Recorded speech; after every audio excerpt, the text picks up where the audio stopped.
कृष्णा कृष्णा हरे हरे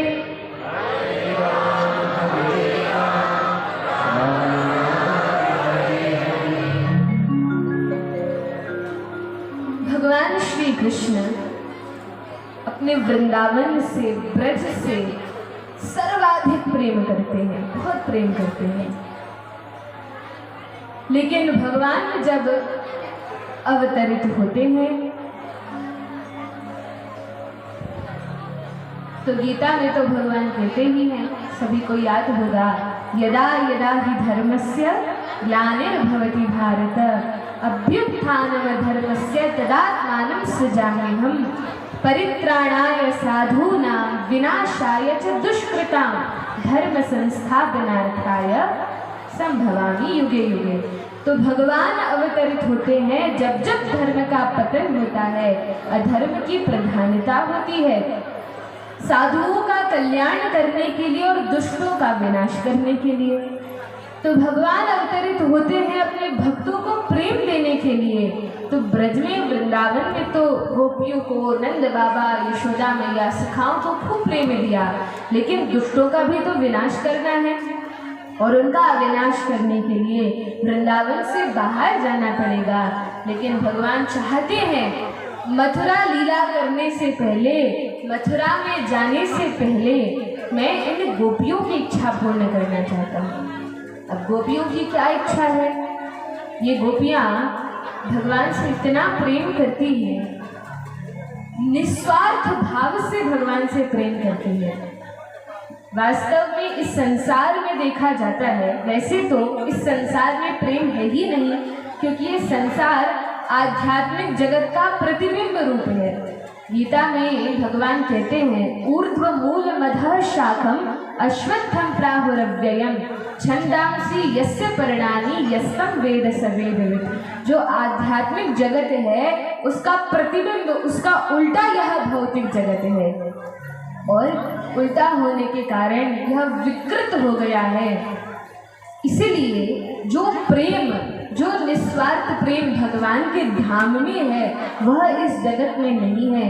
इस जगत में प्रेम तो वैसे है नहीं, और जिसको हम प्रेम कहते हैं वह वास्तव में प्रतीत होता है कि मानो प्रेम हो, लेकिन वास्तविक नहीं है। और यदि कहीं निस्वार्थ भाव से प्रेम किया भी जाता है तो वह केवल माता और पुत्र का संबंध है इस जगत में, जो सर्वोपरि है, जिसमें प्रेम की अधिकता होती है। लेकिन यह भी भौतिक जगत में होने के कारण अपूर्ण है। जैसे एक उदाहरण दिया जाता है, बड़ी सुंदर कथा है कि एक बार एक बंदरिया थी, और बंदरिया कभी देखा होगा अपने छोटे से बंदर को बड़ा चिपका कर रखती है, हमेशा अपने पास रखती है, कभी छोड़ती नहीं है। तो एक बंदरिया, बारिश हो रही थी बहुत तेज, एक कुएं में गिर जाती है, और जैसे ही कुएं में गिरती है तो एक हाथ से कुएं के ऊपर पकड़ती है दीवार को, और एक हाथ से अपने बच्चे को अपने सीने से लगा कर रखती है। वर्षा हो रही थी, कुएं में पानी भर गया। अब पानी जैसे ही पैरों तक आया तो और अच्छे से चिपका लेती है कि कहीं मेरे बालक को कुछ ना हो जाए, क्योंकि माता तो कोई भी हो, बंदरिया हो चाहे मनुष्य की हो, कोई भी माता हो, बच्चे से बड़ा प्रेम करती है, तो चिपका कर रख लेती है। लेकिन जैसे ही पानी घुटने तक आता है तो अपने बच्चे को लेती है और यहाँ मुख के पास रख लेती है कि कहीं डूब ना जाए। पानी और बढ़ता है, गले तक आता है, तब बंदरिया अपने बालक को अपने मस्तक के ऊपर रख लेती है। मैं भले ही डूब जाऊं लेकिन मेरा बालक ना डूबे, मस्तक के ऊपर रख लिया। और ऊपर पानी आया नाक तक, और अब तो आंखें भी डूबने लगी, कुछ दिख नहीं रहा। तो बंदरिया ने अपने प्राण बचाने के लिए अपने बालक को नीचे पटक दिया और उसके ऊपर खड़ी हो गई। तो इसी प्रकार से यह संसार है, इसी प्रकार से यह जगत है। हमें लगता है कि लोग बड़ा प्रेम कर रहे हैं, हो सकता है कि करें, लेकिन जब स्वयं पर बात आ जाती है तो अंततः हमें ही नीचे फेंककर हमारे ऊपर खड़े हो जाते हैं। और यह संसार का स्वभाव ही है, यह प्रकृति का स्वभाव ही है। इसलिए यदि प्रेम करना है तो प्रेम करने योग्य केवल और केवल एक ही व्यक्ति है और वे हैं भगवान श्री कृष्ण। उनसे यदि प्रेम करेंगे तो कभी धोखा नहीं मिलेगा, उनसे प्रेम करेंगे तो कभी घाटे में नहीं रहेंगे, हमेशा कल्याण ही होगा। इसलिए अपने जीवन में ऐसा प्रयास करना चाहिए कि हम अधिक से अधिक उनकी ओर उन्मुख हो, उनका नाम जपे, उनकी कथाएं सुने, क्योंकि सुनने से ही हृदय में प्रेम आता है। आज रुक्मणी जी के सुंदर कथा का हम श्रवण करेंगे। रुक्मणी जी ने निश्चय कर लिया था कि मैं विवाह करूंगी तो किससे? केवल भगवान कृष्ण से, और किसी से नहीं करूंगी। लेकिन रुक्मणी जी ने विवाह के पहले कभी कृष्ण को देखा नहीं था, कभी भगवान के दर्शन नहीं किए थे, कभी मिली नहीं थी, वीडियो कॉल भी नहीं किया था और फोन पे भी बात नहीं की थी। तो फिर कैसे रुक्मणी जी भगवान को जान गई? तो कहा कि रुक्मणी जी ने अपने गुरु नारद जी के मुख से केवल भगवान की कथाओं को सुना था और केवल कथाओं को सुन सुनकर कृष्ण के प्रति प्रेम प्रकट हो जाता है और निश्चय कर लेती है कि भगवान से विवाह करूंगी। तो केवल सुनने मात्र से सभी भक्तों का शुद्धिकरण होता है और प्रेम का भाव प्रकट होता है। इसलिए ध्यान पूर्वक और श्रद्धा के भाव से सुनना चाहिए। भगवान ने विचार किया, ये गोपियां निस्वार्थ भाव से मुझसे प्रेम करती हैं, इनकी इच्छा को मैं पूर्ण करूंगा। क्या इच्छा थी इन गोपियों की? तो गोपियों की एकमात्र इच्छा थी कि हम कृष्ण के साथ रहें, कृष्ण के साथ लीला करें और भगवान कभी छोड़कर ना जाए। कात्यायनी व्रत गोपियों ने किया था, जिसमें माँ कात्यायनी से गोपियों ने इच्छा व्यक्त की थी कि हम चाहते हैं कि भगवान कृष्ण को पति रूप में प्राप्त करें। अब ये जो गोपियां हैं, पहले तो यह समझना अति आवश्यक है कि ये गोपियां कोई साधारण स्त्रियां नहीं है, साधारण लड़कियां नहीं है, कोई ब्रज की साधारण ग्वालिनी नहीं है। ये गोपियां कौन है? तो कहा सतयुग में, त्रेता युग में जो बड़े बड़े ऋषि मुनि संत महात्मा, जो ब्रह्मचारी, जो सन्यासी रहकर घोर तपस्या करते हैं, वे द्वापर युग में गोपी बनकर आते हैं ताकि परम ब्रह्म भगवान श्री कृष्ण के साथ लीला कर सके। तो ये कोई साधारण हम आप जैसे जीव नहीं है। फिर वर्णन आता है, कुछ गोपियां, देखिए जो सर्वश्रेष्ठ गोपियां थी, अलग अलग झुंड थे इन गोपियों के। तो जो सर्वश्रेष्ठ गोपियां हैं, जो राधा रानी के सबसे अधिक समीप रहती हैं, अष्ट सखी आदि हैं, यह तो भगवान के ही धाम में रहती हैं हमेशा। इनको कहते हैं नित्य गोपियां। क्या कहते हैं? नित्य गोपियां।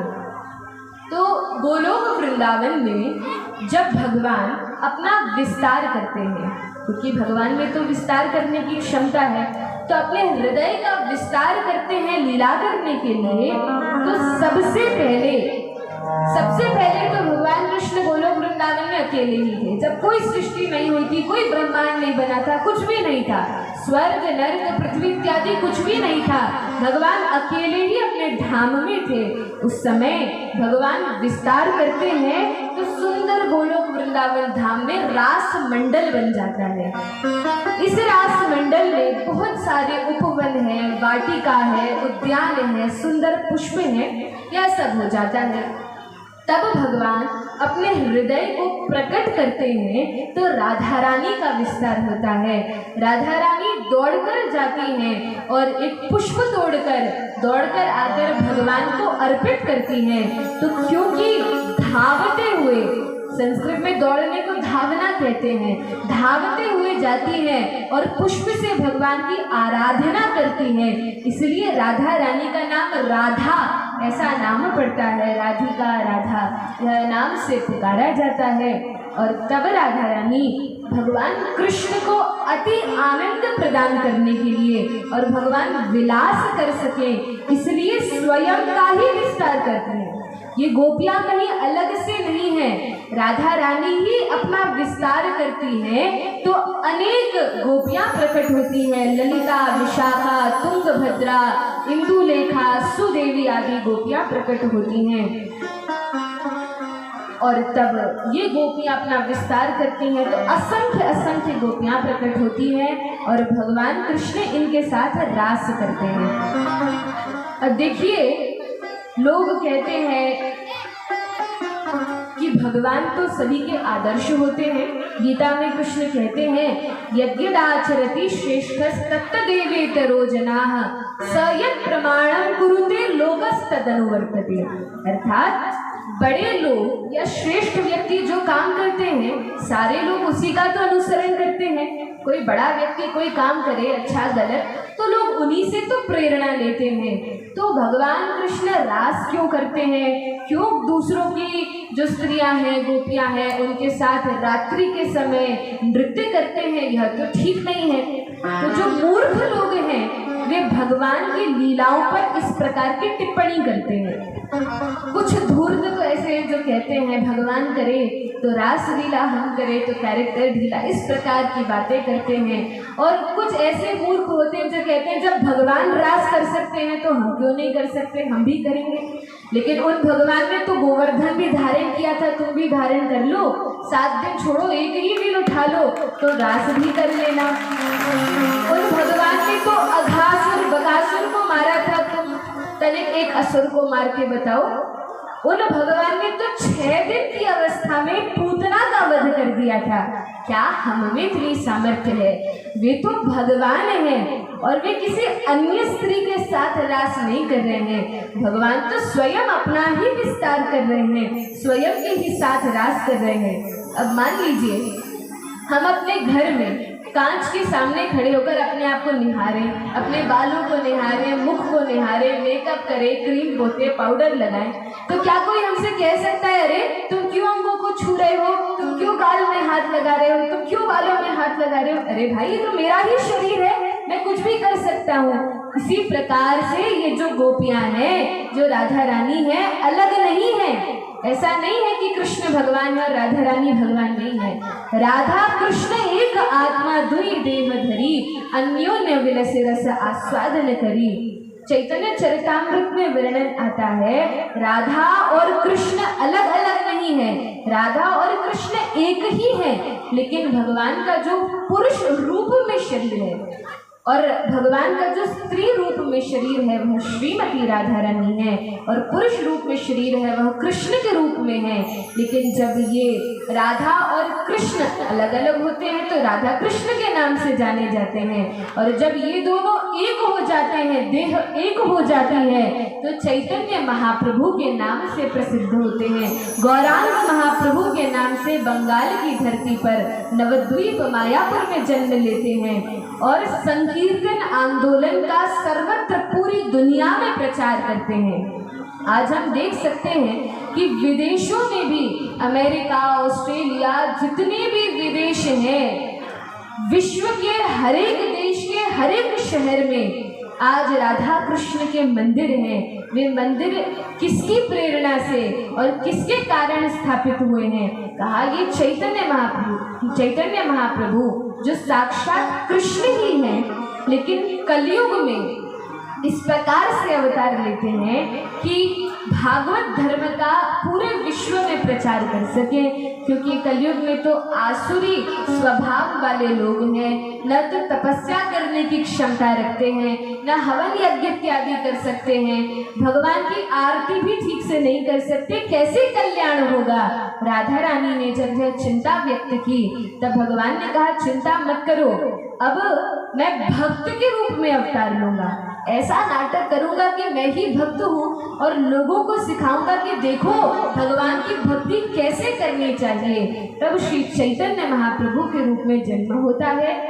और यह मंदिर जो राधा कृष्ण के स्थापित किए गए हैं, हर एक नगर में, हर एक शहर में है, बिहार में भी है, समस्तीपुर में है। तो आप लोग पता लगा सकते हैं कहाँ यह राधा कृष्ण के चैतन्य महाप्रभु के मंदिर है। और वहाँ तो नित्य ही भागवत कथा होती है। कोई भी यह राधा कृष्ण का मंदिर हो, विश्व में कहीं पर भी रोज सुबह 8 बजे भागवत कथा होती है संपूर्ण विश्व में। और जो भी जाता है अतिथियों को भोजन प्रसाद भी दिया जाता है। जपमाला, भगवत गीता, भागवत, रामायण सब वहाँ उपलब्ध होता है। वहाँ जाकर भगवान का भजन भी किया जा सकता है। तो अवश्य ऐसे मंदिरों से जुड़ना चाहिए और भगवान के भजन में लगना चाहिए।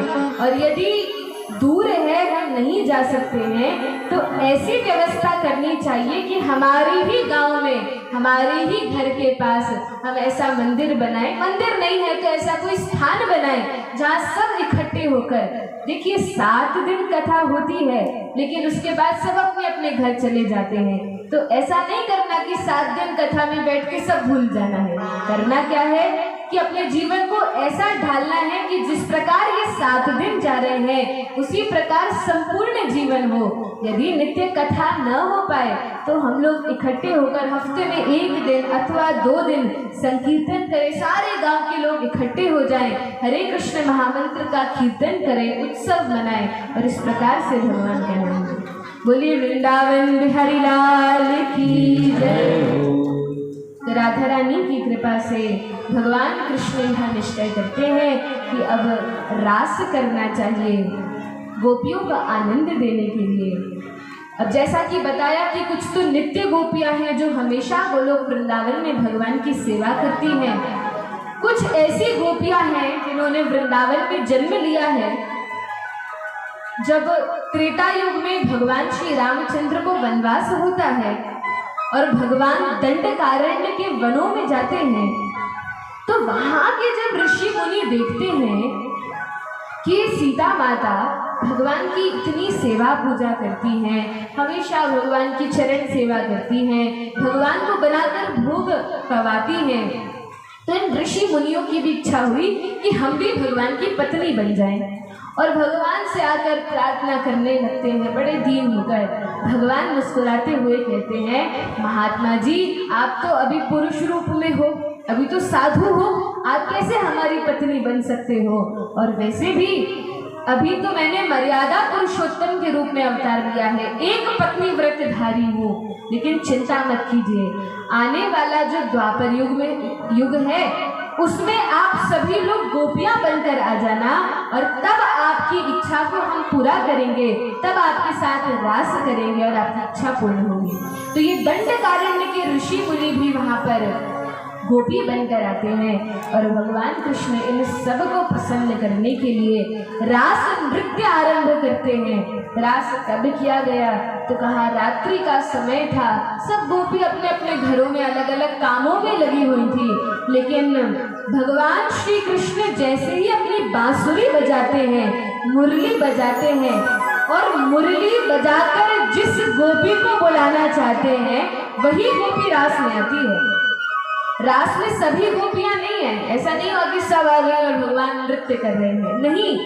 जो गोपी इतनी सक्षम है कि सामर्थ्यवान है कि रास में प्रवेश कर सके, भगवान मुरली बजाते हैं और उसी गोपी के कान में आवाज पड़ती है, समझ जाती है कि कृष्ण बुला रहे हैं। अब कहा ये कैसे संभव है, मुरली बजाएंगे तो सबोर ना आवाज जाएगी, ऐसा कैसे हुआ कि एक ही गोपी के पास अलग अलग आवाज पहुंची थी?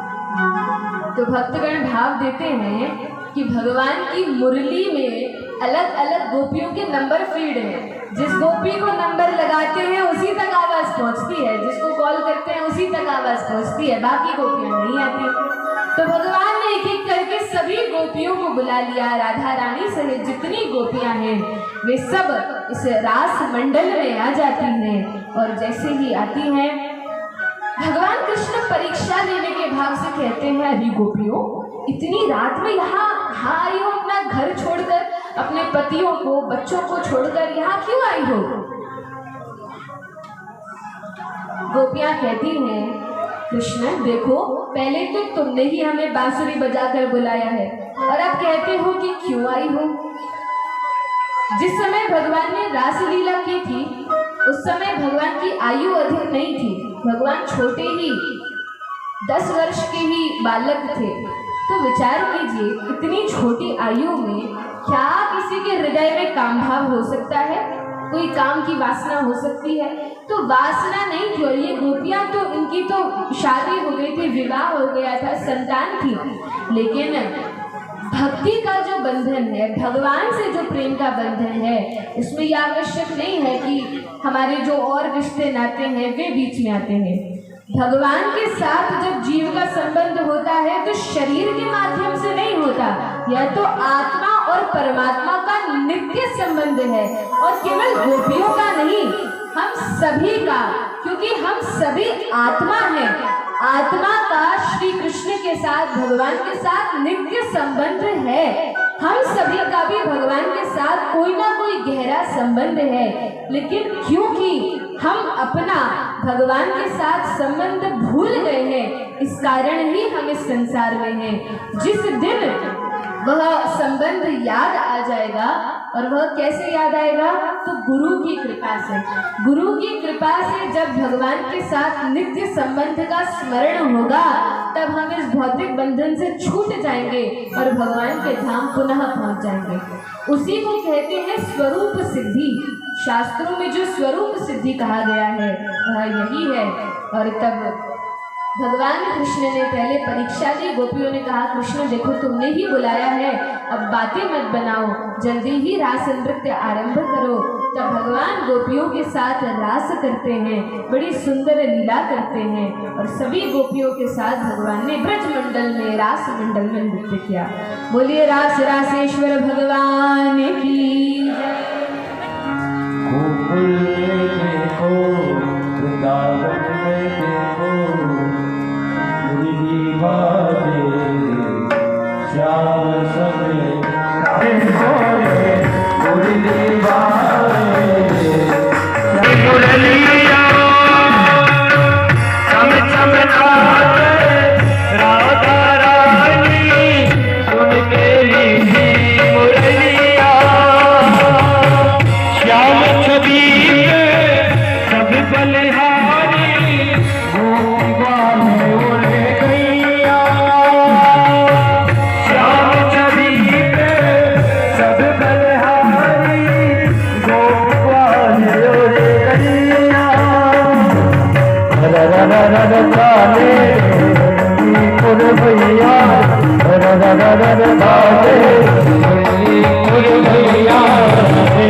कृष्णा कृष्णा हरे हरे, हरे राम राम राम हरे हरे। भगवान गोपियों के साथ रास लीला करते हैं। सभी गोपियाँ परम आनंद की स्थिति में हैं, और यह रास, इस रास में उन्हीं को प्रवेश मिलता है जो भक्ति के सबसे ऊंचे स्तर पर जब पहुंच जाते हैं, तब रास लीला में भक्त को प्रवेश प्राप्त होता है, तब गोपी भाव प्राप्त होता है। लेकिन जैसे ही यह रास लीला चल रही थी, उसी समय गोपियों के मन में यह भाव आता है। अब देखिए, माताओं से निवेदन है, कोई भी बात नहीं करेंगे, एकदम शांति से बैठकर भगवान की कथा का रसास्वादन करेंगे। बोली वृंदावन बिहारी लाल की जय, राधा रास बिहारी भगवान की जय। तो भगवान श्री कृष्ण तो 7 वर्ष के बालक के रूप में है, लेकिन अपना विस्तार करते हैं अनेक रूपों में। जितनी गोपियां हैं उतना भगवान अपना विस्तार करते हैं। तो ऐसा नहीं था कि बीच में एक कृष्ण खड़े हैं और बाकी सभी गोपियां हैं। जितनी गोपियां हैं उतने ही कृष्ण हैं। कहीं कहीं जो गोपियों की टोली है तो एक गोपी और एक कृष्ण है, कहीं कहीं दो गोपी और एक कृष्ण है। इस प्रकार से भगवान असंख्य रूपों में विस्तार करते हैं और गोपियों के साथ रास करते हैं। रास करते करते भगवान कृष्ण परीक्षा लेने के लिए बीच में से अंतर्ध्यान हो जाते हैं। कुछ लोग वर्णन करते हैं कि गोपियों के मन में यह भाव आया कि भगवान कृष्ण तो हमसे ही प्रेम करते हैं, देखो मेरे साथ ही रास कर रहे हैं और किसी गोपी के साथ नहीं कर रहे। लेकिन गोपियों के हृदय में कोई अभिमान का या किसी अहंकार का भाव नहीं आया था। इतने बड़े स्तर पर पहुंचने के बाद, प्रेम के स्तर पर पहुंचने के बाद फिर ऐसे ईर्ष्या के अथवा अहंकार के भाव नहीं आते हैं।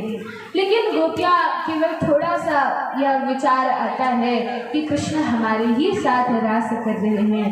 भगवान परीक्षा लेने के लिए और गोपियों के प्रेम को प्रकट करने के लिए रास करते करते बीच में से ही अंतर्धान हो जाते हैं। गोपियाँ सब सर्वत्र ढूंढने लगती हैं, अरे रास बिहारी भगवान कहाँ चले गए, भगवान कृष्ण कहाँ चले गए, श्याम सुंदर कहाँ चले गए। अब सभी गोपियाँ ढूंढने लगी, राधा रानी भी ढूंढती हैं, भगवान मिलते ही नहीं हैं। अब गोपियाँ बड़ी परेशान हो गई। वन में इधर उधर भटक कर गोपियाँ कभी तो वृक्षों से पूछें, कभी पत्थरों से पूछें, कभी ब्रज की लताओं पताओं से पूछें, क्या किसी को पता है कि हमारे कृष्ण कहाँ गए हैं, श्याम सुंदर कहाँ गए हैं, हमारे माधव, हमारे गोविंद, हमारे गोपाल कहाँ चले गए हैं। वर्णन आता है कि गोपी मार्ग में जहाँ भी कहीं भगवान की कोई मूर्ति, कोई विग्रह है, उनसे पूछती हैं कि हे देवता आप ही बता दीजिए कि श्याम सुंदर कहाँ है। लेकिन मूर्ति में से भी कोई आवाज़ नहीं आती। तब गोपियाँ वृक्षों से कहती हैं, अरे वृक्ष तुम ही बता दो, तुम ही बता दो कि हमारे भगवान कहाँ चले गए हैं, हमारे प्राणनाथ कहाँ चले गए हैं। लेकिन वे वृक्ष भी कुछ नहीं कहते। तब लताओं से कहती हैं, देखो लताओं हमें पता है यहीं कहीं छुपे होंगे, तुम ही बता दो कि भगवान कहाँ है। लताएं भी कुछ नहीं कहती। तब अशोक के वृक्ष के पास जाकर यह गोपियाँ कहती हैं कि हे अशोक वृक्ष, देखो तुम्हें तो हमारी जो सीता माता है, सीता मैया है, अपने आंसुओं से तुम्हें सींचा है। अशोक वाटिका में अशोक वृक्ष के नीचे बैठकर अपने आंसुओं से तुम्हारा सिंचन किया है। तुम तो जानते हो कि विरह की वेदना क्या होती है, विरह की पीड़ा क्या होती है। तुम तो बता दो कि श्याम सुंदर कहाँ गए हैं। लेकिन अशोक वृक्ष भी कुछ नहीं कहते। तब तुलसी महारानी के पास जाती हैं और कहती हैं, कच्चित तुलसी कल्याणी गोविंद चरण प्रिय। हे तुलसी महारानी, आप तो बता दीजिए कि भगवान कृष्ण कहाँ है। आप तो भगवान की चरणों की प्रिया है, भगवान को अत्यधिक प्रिय है और आप तो वृंदावन की रानी हैं। आप ही के नाम पर वृंदावन का नाम वृंदावन है। वृंदा ये तुलसी देवी का नाम है और क्योंकि तुलसी सर्वत्र वृंदावन में है इसलिए ब्रजभूमि को वृंदावन कहा जाता है। आप तो बता दीजिए कि श्याम सुंदर कहाँ गए हैं। लेकिन तुलसी देवी भी कुछ नहीं कहती। तब पहले तो वर्णन आता है, भागवत में राधा रानी का तो नाम नहीं है, इसलिए नहीं है, कई कारण है। लेकिन संक्षेप में ऐसा कहा जाता है कि शुकदेव गोस्वामी ये राधा रानी के ही तोते हैं। पहले दूसरे दिन हमने चर्चा की थी कि शुकदेव गोस्वामी राधा रानी के ही प्रिय तोते हैं और क्योंकि राधा रानी के मुख से उन्होंने भगवान की कथाओं को सुना है तो इस कारण से राधा रानी उनकी गुरु हुई। क्योंकि राधा रानी ने भगवान के विषय में बताया है तो भगवान के विषय में बताने वाले तो गुरु होते हैं। राधा रानी गुरु हैं और गुरु का नाम लिया नहीं जाता है और ले तो बड़े सावधानी पूर्वक खूब सम्मान के साथ लेना चाहिए। इसलिए शुकदेव गोस्वामी राधा रानी का नाम नहीं लेते। दूसरा भाव यह दिया जाता है कि सुखदेव गोस्वामी यदि राधा रानी का नाम लेते तो आगे की कथा नहीं कह पाते, क्योंकि वे तो राधा नाम की सुधा अमृत में ही डूब जाते, फिर आगे की कथा बोल नहीं पाते। इसलिए अपने आप को, वैसे भी जो कथाकार होते हैं, कथा कहते हैं, भावों को बड़ा समेटते हुए जाना पड़ता है, क्योंकि यदि कहीं पर विरह होने लगा, जो उच्च कोटि के भक्त होते हैं, तो फिर कथा कैसे कहेंगे। इसलिए बड़े संभल संभल कर कथा कहनी होती है। सुखदेव गोस्वामी राधा रानी का नाम तो नहीं लेते, लेकिन वर्णन आता है, कहते हैं रास पंचाध्यायी में, एक गोपी को लेकर भगवान कृष्ण छुप गए थे और बाकी गोपियों को छोड़ दिया था। तो वह एक गोपी निश्चित ही, जैसा कि आचार्यगण टिप्पणी करते हैं, वह राधा रानी ही है। राधा रानी को लेकर भगवान चले जाते हैं, बाकी गोपियों को छोड़ देते हैं, लेकिन मार्ग में राधा रानी कहती हैं, भगवान आपने इस प्रकार से मेरी सखियों को छोड़ दिया है, मुझे भी यहीं छोड़ दीजिए, आप चले जाइए। तब मार्ग में राधा रानी को भी भगवान ने छोड़ दिया और भगवान जाकर छुप जाते हैं। राधा रानी पुनः लौटकर इन गोपियों के पास आती हैं और कहती हैं, देखो चिंता मत करो, शीघ्र ही भगवान मिल जाएंगे। भगवान कृष्ण का जब नाम स्मरण किया जाता है और जब हृदय से प्रार्थना की जाती है, तब भगवान अवश्य ही दर्शन देते हैं। चलो हम सब बैठकर भगवान की प्रार्थना करते हैं। और इन गोपियों ने मिलकर यमुना जी के तट पर बैठकर बड़ा सुंदर गीत, गोपी गीत का गायन किया। आप हम सभी लोग भी इसको गाएंगे। यदि याद नहीं है तो सभी के पास सुविधा है। क्या सुविधा है? सबके हाथ में मोबाइल है, तो आप मोबाइल निकालिए, उसमें गोपी गीत सर्च कीजिए। और क्योंकि यदि गाएंगे तो बहुत बड़ा है, आप लोग सुनते सुनते हो सकता है बोर हो जाएं, इस कारण, क्योंकि संस्कृत में है, अर्थ समझ में नहीं आएगा। लेकिन मोबाइल में निकाल लेंगे गोपी गीत तो साथ साथ पढ़ेंगे तो लाभ होगा और कुछ समझ में भी आएगा। बोलिए रास बिहारी भगवान की जय। गोप्यौचुः जयति देहिकम् जन्मना व्रजः श्रयतं विराट शाश्वत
न किंचित् पूर्वादिभिर्भ्रमतिभिर्भवरायुषां नः। बोलिए रास रासेश्वर भगवान की जय। हरे कृष्णा कृष्णा कृष्णा हरे हरे, हरे राम राम राम हरे हरे।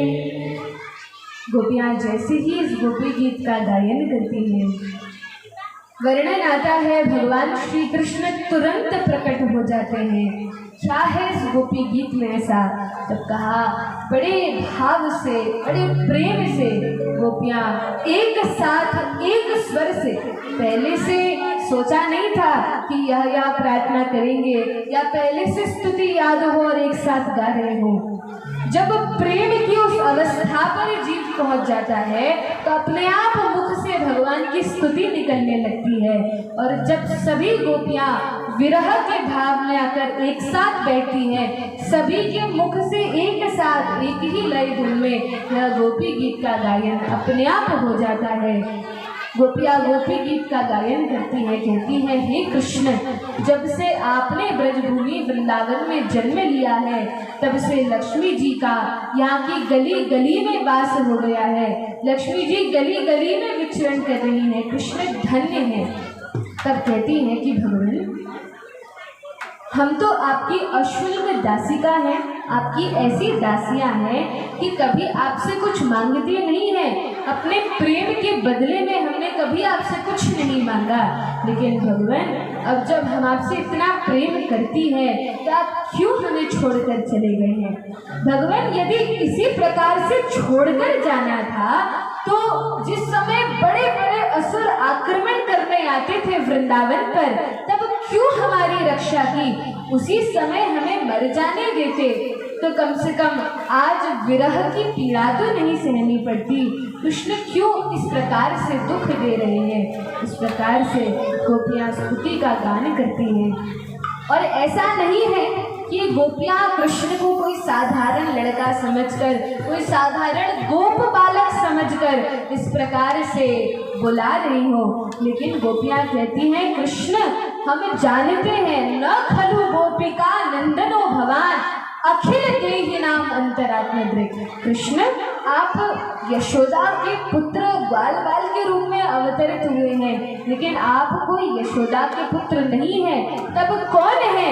हम जानती हैं अंतरात्मा दृक्, सभी के हृदयों में विराजमान जो श्री भगवान है, आप वही भगवान हैं, हम यह भी जानती हैं। गोपियाँ कहती हैं भगवान, जो व्यक्ति आपकी कथाओं का गान करता है, जो व्यक्ति आपके बारे में अन्यों को सुनाता है, अन्यों को बताता है, लीला कथा का गान करता है, वास्तव में वह व्यक्ति सबसे बड़ा दानी है। सबसे बड़ा दान करने वाला वही व्यक्ति है जो आपकी लीलाओं कथाओं के विषय में दूसरे लोगों को बताता है।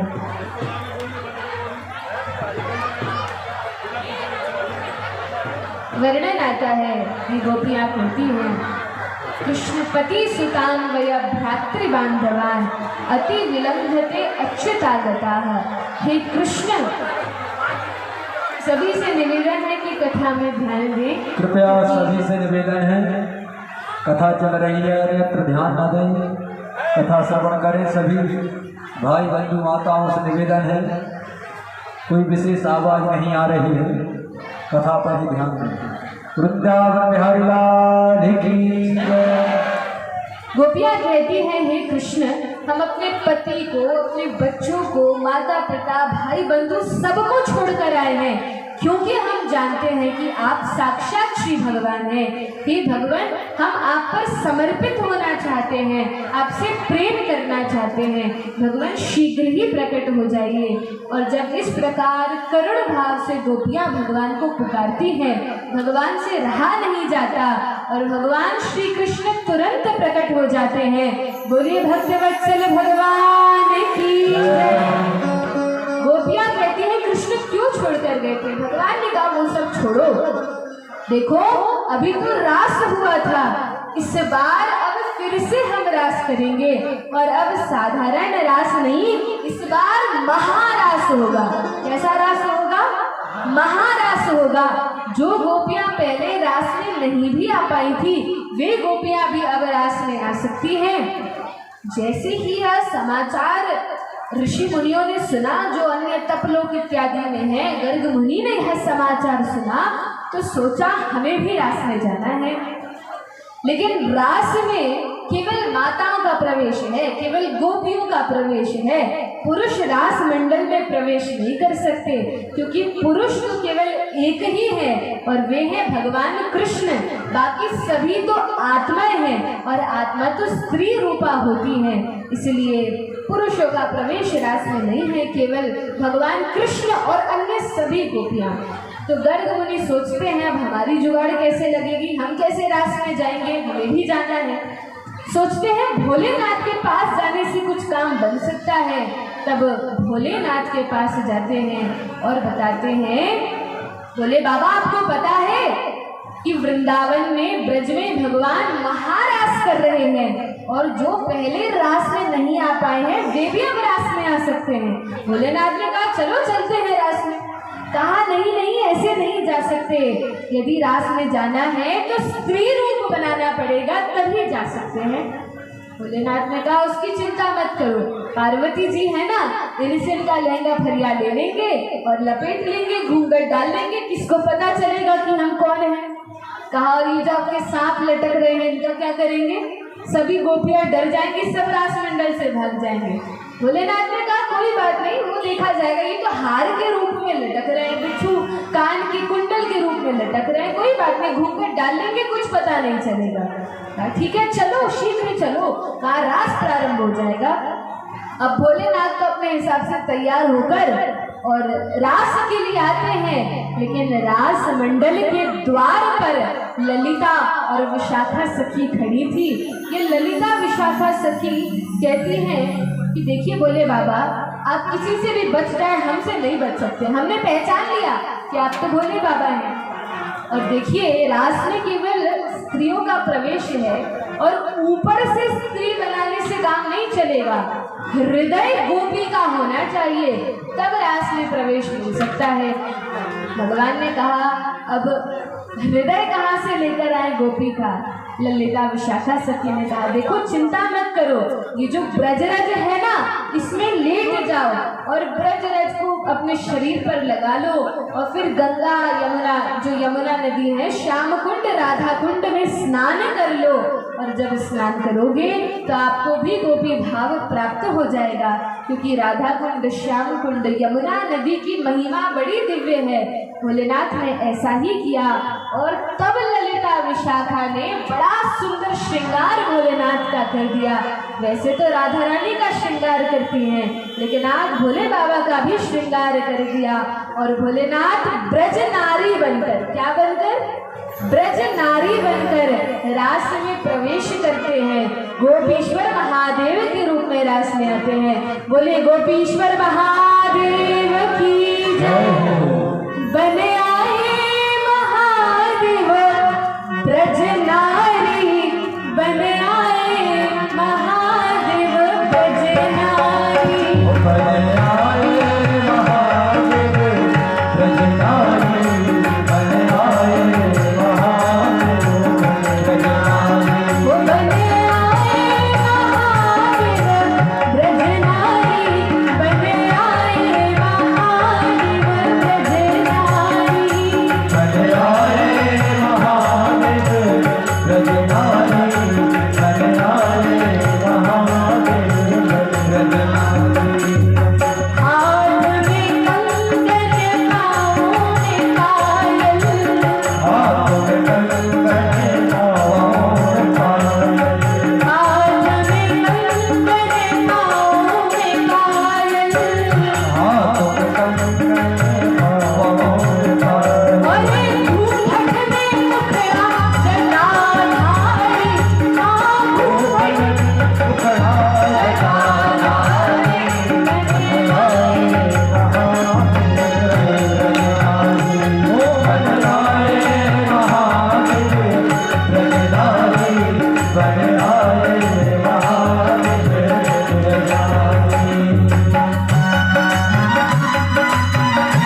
बोले गोप गोपीश्वर भगवान की जय।